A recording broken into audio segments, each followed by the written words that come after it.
Naaresto ng mga otoridad ang isang 35 anyos na lalaki matapos maaktuhan sa isang entrapment operation dahil sa umano'y illegal na pagsasagawa ng dental services sa barangay Santa Elena, Verac, Catanduanes.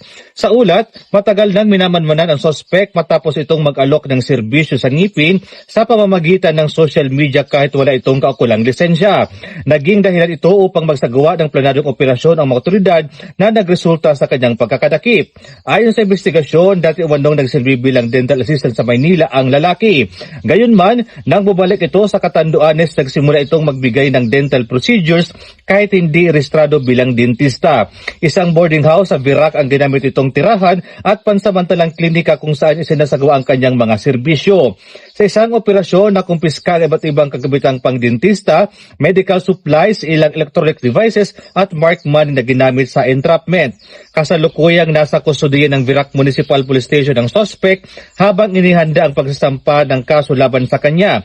Kakaharapin nito ang paglabag sa Philippine Dental Act of 2007 at Cybercrime Prevention Act of 2012 dahil sa illegal na pagpapractice at paggamit ng online platform sa pag-aalok ng serbisyo.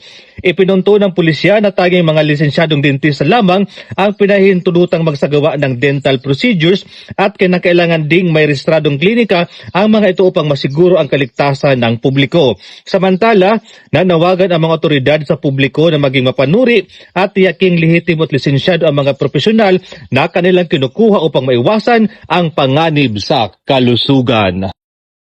Mula dito sa Legazpi City, Albay, ako po si Police Staff Sergeant Mark Culito P. Lovendino Jr. Nag-uulat para sa Police News Network at ito ang bagong PNP para sa bagong Pilipinas, serbisyong mabilis, tapat at nararamdaman.